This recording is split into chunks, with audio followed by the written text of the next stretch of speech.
தயாரிப்பாளர் ஏவிஎம் அவர்கள் தன் மகனின் திருமணத்துடன் 21 ஜோடிகளுக்கு இலவச திருமணம் நடத்தி வைக்க முடிவு செய்தார். இத்திருமண விழாவுக்கு எம்ஜிஆர் அவர்களையும் அழைத்திருந்தார். திருமண விழாவிற்கு வந்த எம்ஜிஆர் அவர்கள் திடீரென்று தன் காரை எடுத்துக்கொண்டு கிளம்பிவிட்டார்.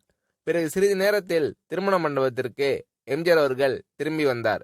ஏவிஎம் இலவச திருமணம் செய்து வைத்த 21 ஜோடிக்கும் எம்ஜிஆர் அவர்கள் தனித்தனியாக பட்டு சேலை, பட்டு வேட்டி, பட்டு சட்டை மற்றும் தங்க சங்கிலியை பரிசாக அளித்தார். தான் கலந்து கொள்ள அழைக்கப்பட்ட திருமணம் தானே என்று எம்ஜிஆர் அவர்கள் கலந்து கொண்டதோடு மணமக்களை வாழ்த்திவிட்டு திரும்பவில்லை.